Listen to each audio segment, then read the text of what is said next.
My name is Mary Chu, and I am a political tract officer in the Foreign Service.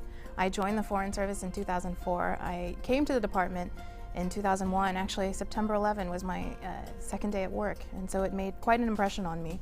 And I decided I wanted to just stay and work for the government, because originally I came in on a fellowship program called the Presidential Management Fellowship Program, and I had planned on clerking for a district court judge here in the area immediately after law school. But because of the historic events of September 11, I made a commitment to myself to give back to my government and to my country. And since then, I have traveled around the world as a Foreign Service officer in several countries. I've been posted to Mexico, Ecuador, Greece, and I am now back in the department. This is my second day of work on the France desk. Did I ever think I was going to work for the State Department and become an American diplomat? No, I did not. I always thought diplomats were important people from important families, and I had no idea we had a foreign service, and that we had a system of selecting people to represent our country. And it was all kind of fortune that I became a member of the Foreign Service through the State Department. I started my career actually doing counterterrorism. I began in the Office of the Coordinator for Counterterrorism. I had the multilateral portfolio, and I coordinated our counterterrorism efforts in international organizations such as the European Union, the G8, the Group of Eight.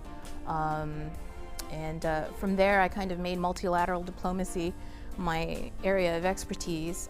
I think 9/11 was the starting point for me to understand that I was going to dedicate my career and my life to public service and to the U.S. government. And I found the best way I could do that was actually representing my country overseas. And being an American diplomat overseas is like no other lesson in patriotism. You are that voice representing our country back home. And whether that has been in having to call a family member and saying, "I'm sorry to inform you, but on behalf of the Department of State, I must let you know that your son has passed away in Mexico," or if that means speaking to a former president of a country and reassuring that former president that yes, the United States is obviously very interested in what's happening in your country.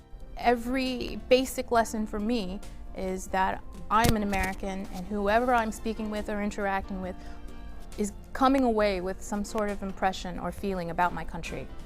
And so it's so important to me that in everything I do, here in Washington or overseas, that I'm creating the most positive impression of what my values are as an American.